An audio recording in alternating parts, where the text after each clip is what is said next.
So welcome everybody. Thank you for joining us this morning as we learn more about business development, keeping your business development strong in today's socially distanced world. We are very excited to have Barbara Koldos from Hoffman Planning, Design, and Construction here, as well as Melinda Morella Olson from Imaginasium. My name is Tanya Belter. I am the VP of Member Services with the Fox Cities Chamber, and today's webinar is being presented as part of our Stronger Together webinar series, which has been built to further support our community during this time of the COVID pandemic. So today, we anticipate our presentation to last about 40 minutes, at which time we will open up the floor to discussion with our panelists. Please feel free throughout the presentation to submit any questions that you have via the chat feature or the Q&A function, and we will keep all of those until the end of today's event, and we'll allow for some discussion once we wrap up with our presenters. So today's session should last approximately an hour, depending on conversation afterwards. But with that being said, I will hand it over to Barbara and Melinda to start the presentation. Thanks, Tanya. Welcome, ladies. Thank you. Thanks, Tanya. Okay, hi everyone, welcome. Thank you so much for being here. Melinda and I are so excited to present on a topic that's probably on the top of a lot of our minds right now. So first things off is, what are we doing here? So just to give you a little bit of background, what happened in March? We're all living in this weird new normal right now. March 10th and 11th, UW Milwaukee and UW Green Bay decided to switch over to alternative learning. March 12th, the NCAA canceled March Madness. March 13th, Governor Evers issued an order to close schools by March 18th. So really, March 16th was the first week that we've kind of been living in this new normal. So that was about a month ago. So we're entering into week 5 of this new normal. And Melinda and I are both responsible for keeping our pipelines strong in our individual organizations. And as we were kind of talking and researching and bouncing ideas, we're like, hey, well, what are you finding? And what are you finding? And we thought, hey, why don't we just kind of combine all the things that we've been researching and learning and kind of implementing in our own firms and seeing how we can put together maybe some 10 tips and approaches, and then sharing it out to the various chambers. And the reason why we're doing this is because then we can all keep our pipelines and Wisconsin economies strong. And so that's kind of why we're here today. That's what we're doing. We're kind of navigating this new normal together. We're going to share 10 tips and approaches. And like Tanya said, we'll do some Q&A and discussion at the end.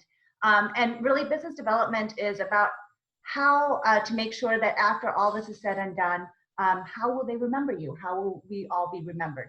So to kick things off, Melinda's going to start with our first tip. Awesome. Thanks, Barbara. And thanks everybody for being here. So we don't really have an order necessarily. These aren't like, this isn't a how-to or different steps, but they're more tips and strategies that you can use and pick and choose what works for you and your style and your industry.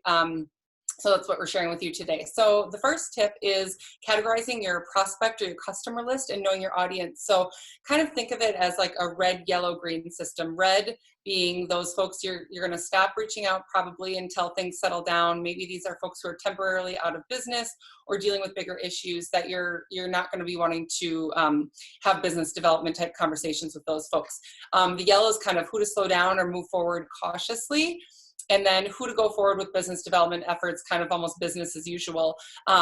Maybe these are folks who are further along in your pipeline. You've already had conversations, and we'll give some tips on things that you'll want to say and ways to approach business development during this time with those yellow and green folks. But warm leads are probably going to be your best bet for interaction during this time. Content is also a great place to start nurturing your prospect list, regardless of if they're a yellow or a green. One thing I will say about cold calling and emailing, just kind of a word of caution there.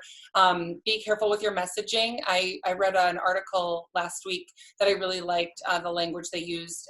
They said, you know, if you're reaching out to a prospect who doesn't know much about you or you haven't had conversations with before, saying something like, I'm sure you've got a relationship with a firm or a company that can help you with whatever your area of need is in these times. But in the event that you don't, my team and I have some expertise and experience in this discipline or pain point, whatever it may be, that you might find relevant.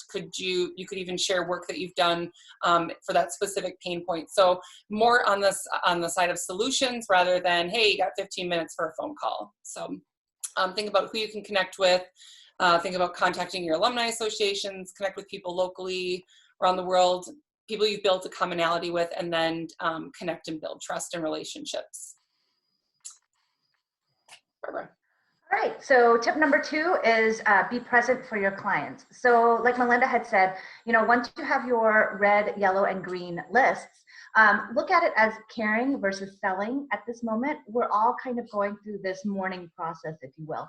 So really connecting with people as a resource, even if it's not a resource that connects directly to the product or the service that you provide. How can you be kind of that central clearinghouse of information, if you will?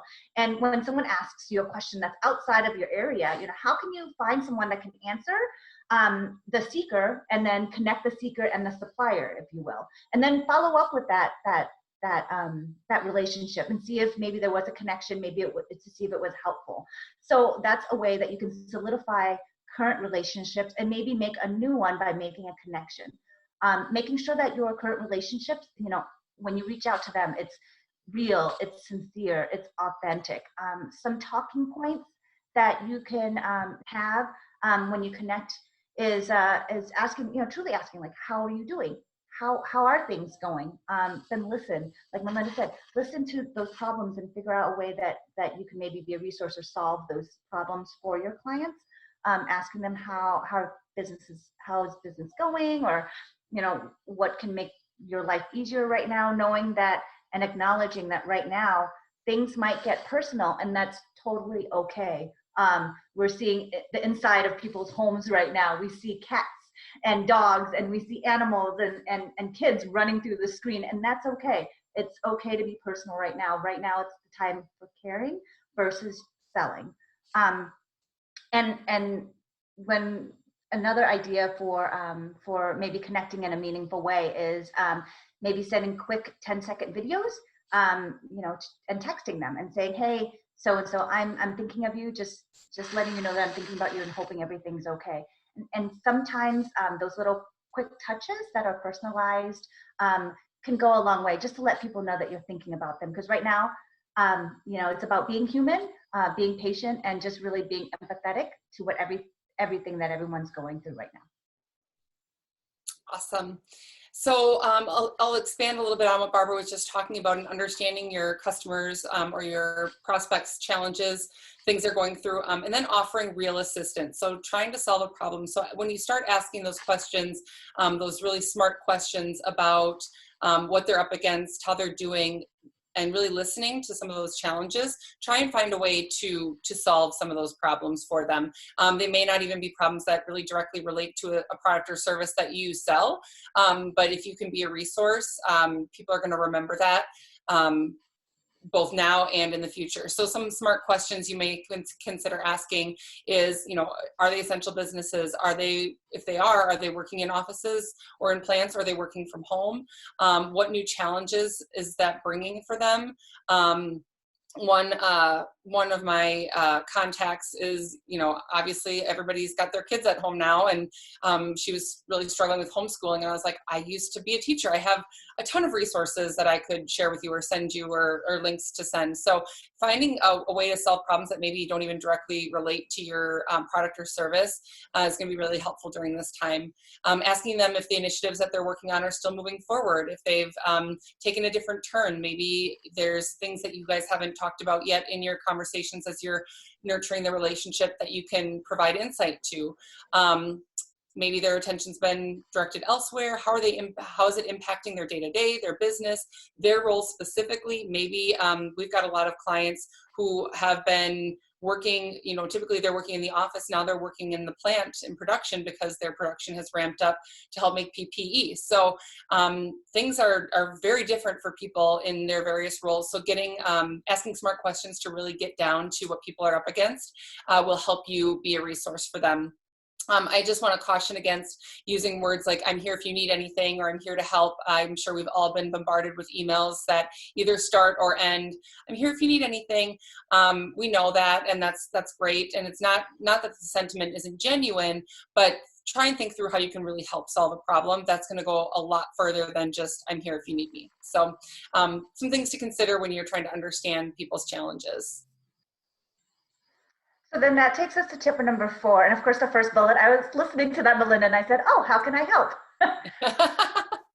Really, this is because, so don't forget about your internal business development efforts as well. It's a we thing, and it's about maintaining the culture of selling. So this is how can I help my team internally, not necessarily our external clients. But yeah, this is about being present for your internal clients too.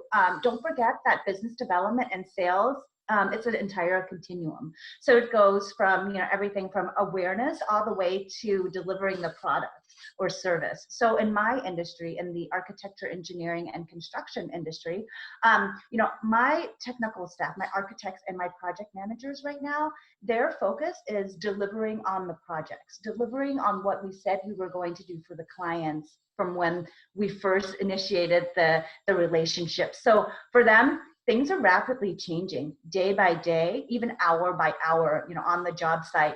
So they're probably not thinking about business development at the moment, not necessarily the front end of business development.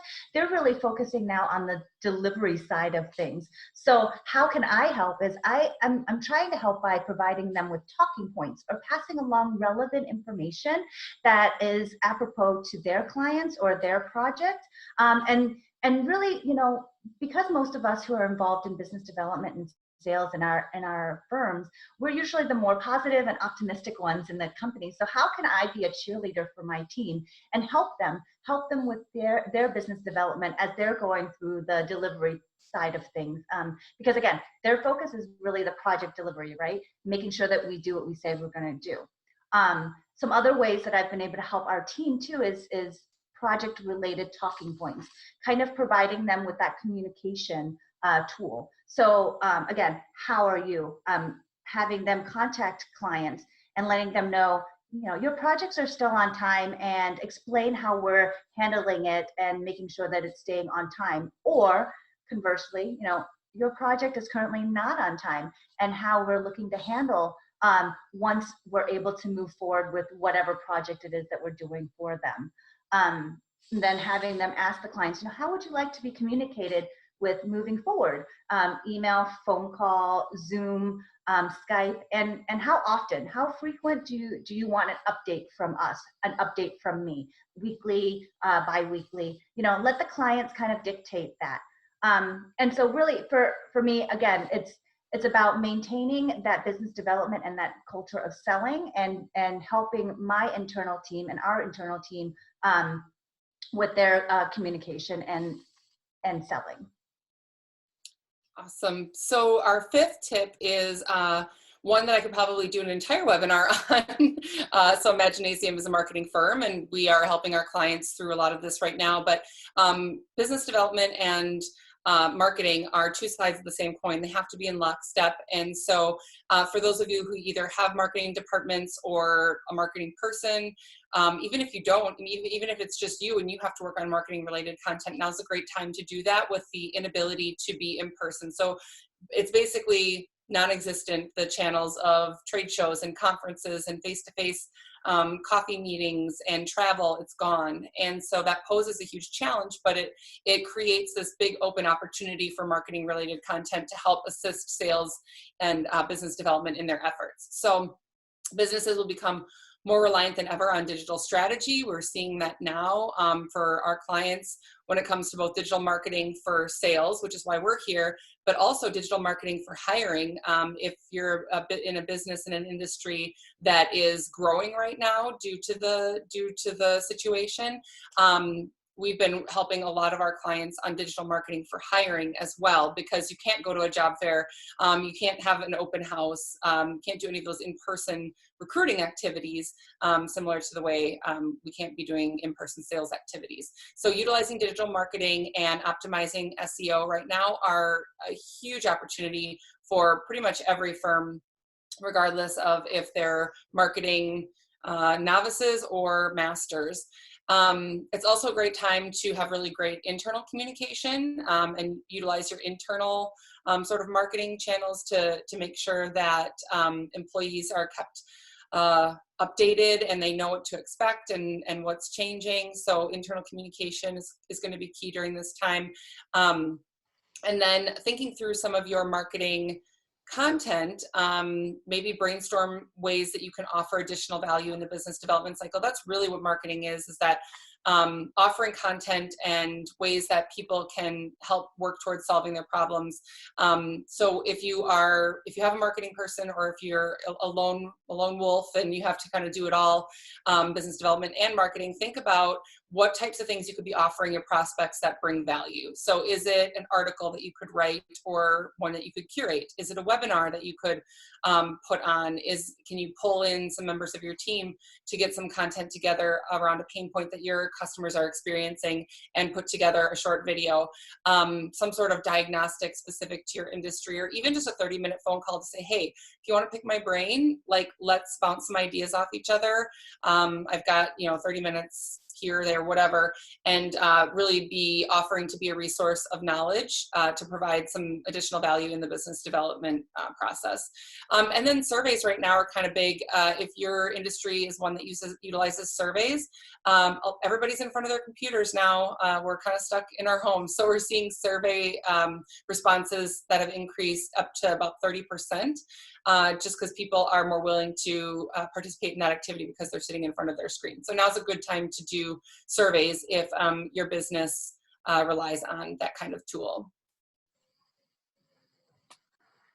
All right, so tip and approach number 6 is prepping your tools. So now you have the who. Now we're going to talk about the how to communicate with your clients, how they want to be communicated. So there's the traditional methods, of course, texting, phone calls, emails. That was all before this new normal.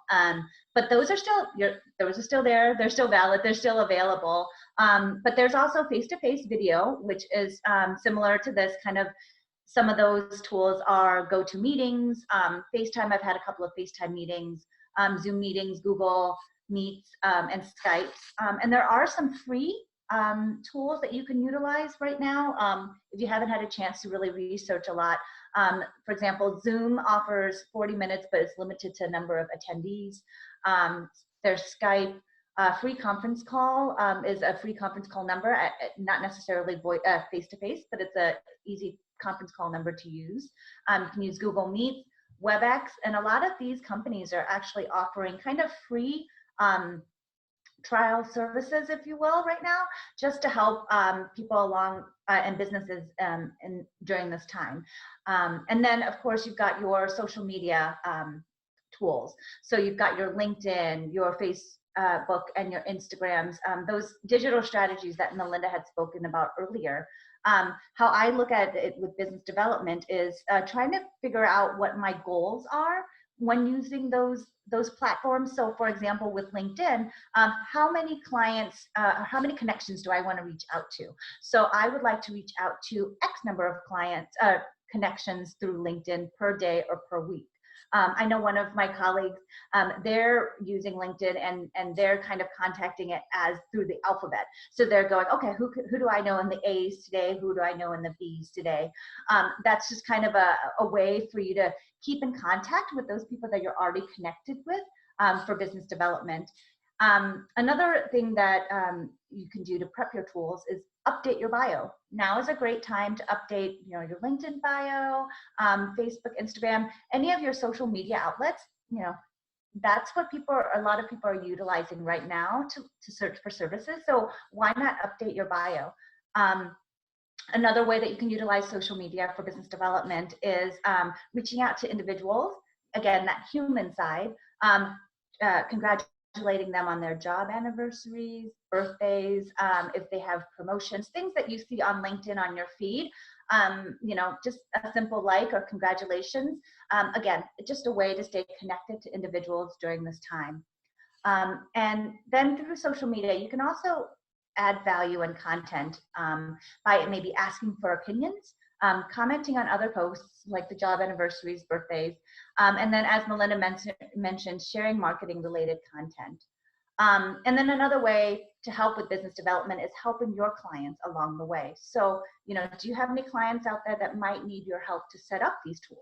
If your company is comfortable using Zoom or using, we use Microsoft Teams at Hoffman, we're very comfortable living in that space. So if your client is using MS Teams and maybe they need some tips on how to use it, how can you help them, again, with an ancillary service, something that you're experienced with that's not necessarily a service or a product that you yourself offer?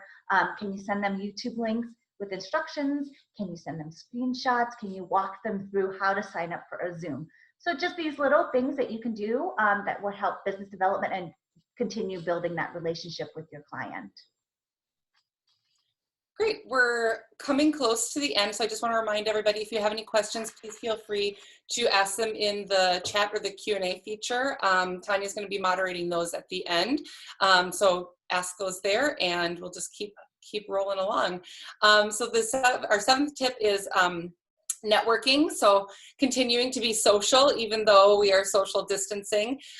This is something that I think is part of what prompted Barbara and I to have a chat early on, because so much of how we do business development and relationship building is through networking, which my guess is a lot of you are very similar.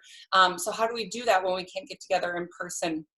And honestly, I think I overcomplicated it in the beginning, and I realized it's really just doing the same activities as before, but doing them virtually. So finding a way to, if you had coffee meetings or in-person meetings or happy hour meetings scheduled on the calendar, those don't need to be canceled. Those can just turn virtual, and you can bring your own beverage or your own snack or whatever it may be to those meetings and continue to do them virtually. So between our local chambers are doing an incredible job continuing to provide valuable resources and opportunities to connect, and even opportunities to actually network. So plug into what's going on there. And also you can consider create your own networking call or group. If you've got a group of people that you regularly interact with in person, consider setting up a Zoom call or some other virtual platform to continue to connect, even though you can't get together in person. I've done a few of those where it's people that I normally run into at events, and I'm like, hey, you guys just want to get together and, talk life and talk business, and whatever comes up, comes up. And I'm starting to see more and more of those pop up. So I think people are getting either more comfortable with the technology or realizing that they too were overcomplicating it in their minds at the beginning. And it doesn't have to be overly complicated. Just continue to do the activities that you're doing, but making them virtual. So. My other tip too on creating your own networking events. So if they're informal, 5 to 6 people, maybe 10, if there's no like moderator or agenda or somebody who's facilitating, just because a lot of people talking at once can be sort of tricky. If it's more formal and we're going to kind of go around and each take a turn and chat, you can probably have more people, maybe up to 20 people, and it's still pretty manageable. So just a word of caution there. If you are starting to set up meetings and things like that, try to think about logistics prior to actually hopping on and seeing how it goes. So. And actually at Hoffman, so I shared this with Melinda, we have what we call a Hoffman huddle, which is every Monday we have kind of a 15-minute huddle to talk about what happened last week, what we're working on this week, and things like that. And it's an all company huddle. Well, since we can't meet in person for our Hoffman huddle every Monday morning, we've created the Hoffman unhuddle, which is us getting together through MS Teams on a Thursday afternoon, and kind of just seeing each other face to face, kind of talking about, it's less business, more personal, but still it's a way for all of us to stay connected. So we call it the Hoffman Unhuddle, and it's on Thursday. So it's been really fun. We've had 2, so we'll see how the third one goes. All right, so tip number 8, preparing for the comeback, because you know what, it will end at some point. I promise you that. Like all storms, the rain will end. When it will end, I don't know. That I can't tell you. But start thinking about that comeback. How are you preparing for that? if this ends tomorrow, what will your clients need first, and how will you supply it, and are you positioned to supply it? Ask yourself these questions, and how you can start the conversation with that is look at the markets that you currently serve, and look at the markets, and based on data, look at which markets will thrive, and which markets won't, and how did they thrive, or what made them thrive. And then that way you can kind of look at your products, your services, and look at markets like geographically. You don't have to necessarily look at what product and service, you look at it geographically, like where geographically that you serve do you think is going to thrive, and kind of do that forecasting now. It's a great time to do that. How will this change the markets that you serve? Again, products, services, geographically. And then looking at your offerings, are you diversified enough? Are you hitting those markets? Are you positioned for those markets geographically, product or service wise? And then, as Melinda had talked about earlier, doing webinars, maybe this is a great way to prepare and find those potential clients now for later. Can you offer webinars or learnings virtually, and then use those who sign up for those learnings or those webinars and follow up with them? Is that a way for you to reach potential clients now and utilize them later? Or, obviously reach out to them now, but again, if they're interested in your content right now, more than likely, you could at least contact them now and see if there's a potential to work with them in the future. So prepare for that comeback, because it'll end. Eventually. Eventually. We don't know when. Number 9 is one of my favorites. Asking existing customers for referrals. You are currently helping them navigate through these crazy waters. They can absolutely speak to how you've helped them in the past, currently. They're going to be your greatest source of new business. Sales cycles are shortened, as I'm sure many of you in business development know, when you can get a referral. Barbara and I work on pretty long sales cycles, so I can't speak to all of your sales cycles, but we know that when we've gotten a referral from an existing client, the sales cycle is reduced dramatically, the amount of time it takes to bring that business to close. So let them know that you're willing to return the favor. So if you are asking for referrals, certainly if they are also looking for referrals, there's a good chance that there's somebody that each of you knows in each of your networks that you can connect them to. So make sure that you're asking for those referrals and then offering to return the favor. Think about if you've made any introductions in the past, go back to those folks and see if those introductions were helpful. If not, make new introductions and see, if you can make connections on both sides. And if somebody's made a virtual introduction for you, let them know, how's it going? People want to know if they've been helpful. So if you have asked for a referral and had some good success with it, go back and obviously be grateful and thankful and share how that's going. Also, just a word to let the folks you're asking for referrals know that you're not interested in going in with a hard sell. You just want to see if, what you have to offer would be helpful for that particular person or company in these times. So those are tips for asking for referrals. And then tip number 10, approaches how to reallocate those funds. How can you support in other ways? So, Melinda and I, we spend a lot of time in meetings and conferences and trade shows and coffees and lunches and networking events. And those dollars are no longer being utilized.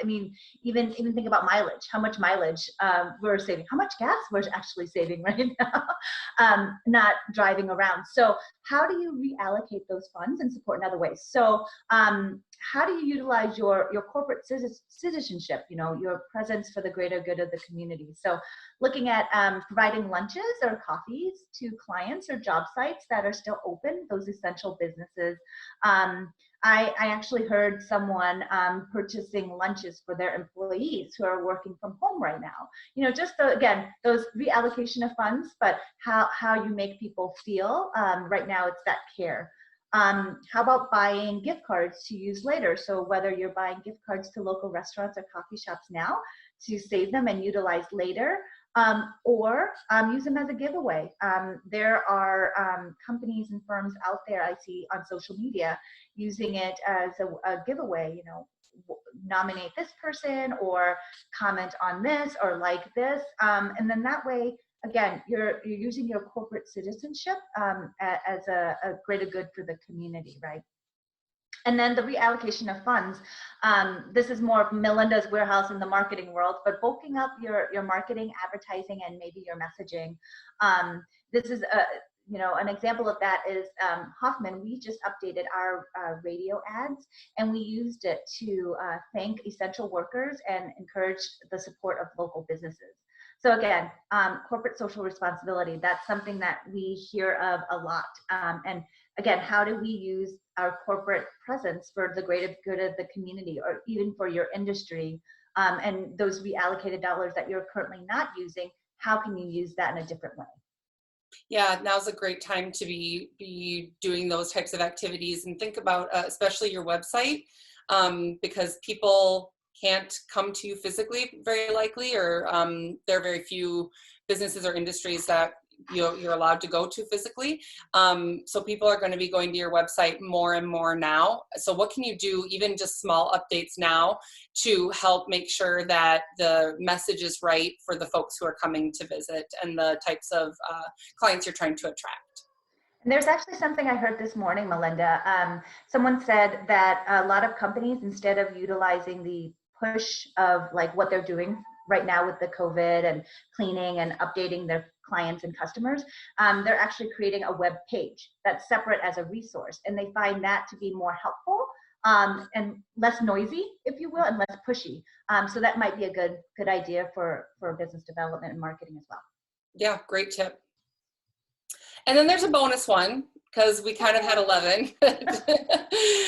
This one is a little bit more on the kind of what you can do for yourself, which is catching up on all the things that were on your list to do before all of this happened. And now you actually have maybe a little bit of time. Maybe you've got an extra hour a day that you aren't driving to and from the office. I know working from home can present some of its own challenges, but if you've got a little extra time, start crossing those things off the list of things you wanted to get done someday. Things like entering business cards from that last trade show that you attended into your CRM, catching up on professional development. Maybe you've got a list, if you're like me, you've got a list a mile long of articles you wanted to read, books you wanted to read, webinars you wanted to watch, videos you wanted to check out. So start ticking off some of those things from a professional development standpoint. Start thinking through, this goes back to one of Barbara's earlier points, brainstorming new potential prospects that might need your product or service when this is all over with. So what industry aren't you in yet, but you are poised to serve well, based on what you know about your product, services, and the industries that you already serve? Are there going to be other industries that are going to need what you have, and how are you going to be positioned to help them once this is all over with? And then some of that strategic think time. I think that's why it might be helpful to start thinking about marketing now, because sometimes we just don't have time, right? We're on the go, we're business development people, we're busy, we're running here, we're running there, we're talking to this person and that person, and I've got all this list of things I need to do when I get back to the office, and very rarely do we have the time to stop and just think strategically about how we're doing our approach, or in the example of marketing, you know, what type of messaging is going to resonate with people. So take that think time now that we have it. It's a gift, and see what you can do with it. All right, thank you, everyone. We do have some concluding final thoughts before we go into the Q&A, and it's just really that quote where people may not exactly remember what you did or what you said, but they'll always remember how you make them feel, and that's really business development today. It's about caring and versus selling, listening and solving versus telling and selling. It's a great time to connect or reconnect and deepen those relationships. And like Melinda said, we have the gift of time right now. So our challenge and our question to you is, what are you going to do with that gift of time working on your business development and sales right now? Awesome. Thank you. Thank you. So yeah, Tanya, we can open it up for Q&A and discussion now. For sure. Well, first of all, thank you, ladies. Really, really good information. I think a lot of things that people could easily put into practice today, and as they move forward. As Barbara, you mentioned, we don't know how long we're going to be in this situation, so definitely good to be prepared for whatever it is that may lie ahead for all of us. So. A couple of questions that came in. First of all, Annette just wanted to thank you for putting on the webinar today and taking your time and getting this information out to them. She felt that that was very valuable. So a message from her. And then a question from Brian. His question is, if you are going to create content, what would you suggest in terms of length of time? Say perhaps a 1-minute video. Does it need to specifically be related to your product or service? And what would you suggest in terms of the technology to be used? That's a good question. I'll take it, and Barbara, you can jump in if you've got further ideas. So it's really going to depend on the type of content and the purpose. So if your purpose is to truly educate, which it should be, your purpose should be to educate your customers or your potential customers.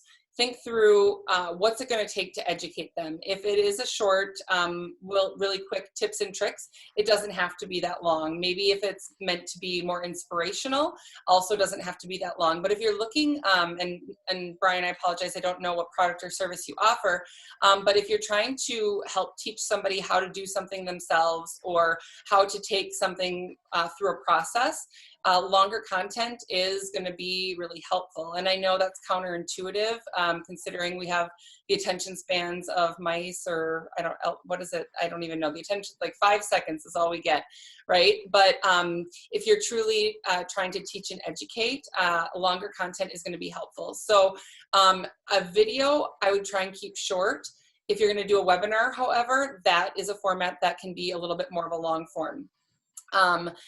In terms of technology, that really depends, again, on the purpose. So a video, I mean, you can take a video on your iPhone that's fairly high quality and can get your message across and share the type of content that you're looking for and send that out, either posting it on your website, your social properties, sending it out via email. There isn't really a one size fits all when it comes to content. It just, my recommendation would be to think about what the purpose of the content is, who the audience is, and then that will help you determine length, type, and distribution. I would agree. Just look at your platform too, like how long you have to post.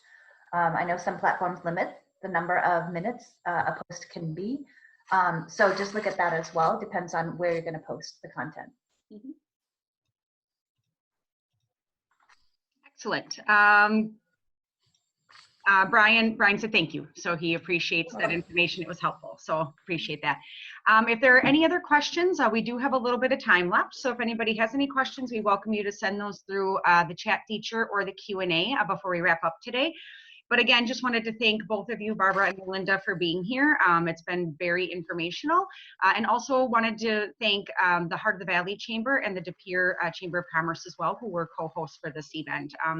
And we're just thankful for the partnership in the Stronger Together series to bring all of these resources to the community. So for those of you who are still in attendance, we wanted to let you know that we do have some webinars scheduled for next week as well, and we're hoping that you'd be able to join us for those. So on Tuesday, to expand a little bit on what Melinda and Barbara just wrapped up with, we are hosting actually a webinar on Tuesday morning about leveraging video to better market your business. So that might be something that is of interest to you, Brian, and or anybody else who might be listening in today as well.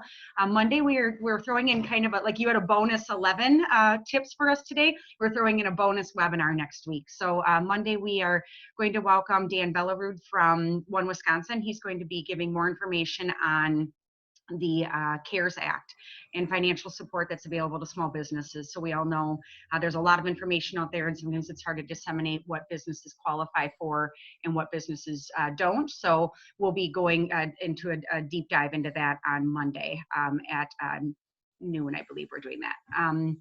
And then the other one that we have is on Thursday. That'll be a very interesting webinar. On Thursday, we are going to talk with public health officials and also some of the medical leaders in the area on the 411 on COVID-19. So again, just a lot of information out there, and sometimes people are confused into what's safe and what's not safe, and what should I be looking for, what should I be doing, what does this virus really mean to us, to me personally, or to our community. So we'll be talking about that on Thursday. And then next week, we're also introducing our first ever chamber chat. So that will be with our newly elected mayor, Jake Woodford. So we invite everybody, as Barbara and Melinda mentioned earlier, sometimes it's great to have open conversation. So that will be a format where people can chime in and ask questions of the new mayor, or just get additional information on his plan for the city of Appleton. So if anybody is able and would like to join us, we'd be happy to have you. You can get more information on our website, foxcitieschamber.com. But while we were going through those details, I did have a couple questions come in, so we're going to move back over to those if you have just a few minutes. Caitlin is wondering, everyone seems to be doing COVID-19 updates. How many of those would you suggest to keep customers informed, but also not overwhelm or reiterate information that they may already know? So I think I'll just jump in with that one tip that I had earlier, that a lot of companies and organizations are now finding to create kind of a resource page that you can direct people to, so they can then read or follow up at their own leisure, instead of throwing everything at them at an email. Because right now we're inundated with emails and information, and everyone kind of is sending, it seems as though, the same thing. So how can you kind of flip the switch and create a page on your website, and then directing people to that page, and then they can just check on it, at their own leisure, as opposed to just constantly sending information to people? Yeah, I think that's a really good tip. And maybe letting people know if you've got like a regular communication with your customers, whether it's, I think, Caitlin, you guys have a monthly, maybe a newsletter or something that goes out to your customers, but maybe just letting them know there that you're going to regularly update your website and your social media properties, so that if they have questions, they can go there to see the most current and up-to-date information, so that you aren't inundating their inboxes weekly with changes that have been made. You can also, to I think one of Barbara's points earlier, asking if you've got sales people who are asking customers how they want to be communicated to, asking that, depending on the number of customers you have, it might be tough, but asking them how they want to receive updates. So some people want all the information all the time. Other people want the high level just when they need it. So if you are able to individualize it all and asking customers, hey, do you want a weekly update? Do you want an update every time we change a policy? Or are you comfortable just going out to our website to see what the most current information is? So that would be my recommendation. And then I think you all have been doing this, Caitlin, is some updates via social media, just because that is a more in real time type of update. So keep doing that as well. Great. So Michael said great value in that. Thank you for sharing. And Howie and Paul just wanted to do little shout outs to you guys and say thanks for being here. Everything was really great. So a lot of good feedback. Seems like people are really finding the information helpful. Jonathan chimed in and just wanted to share. He said, great points. He said there's a number of people that have wanted to cancel meetings. So it may take a little bit of time for people to adapt to the new technology and be comfortable with it. And, just noting that it's a paradigm shift for everybody, which I think is something we're all trying to get used to.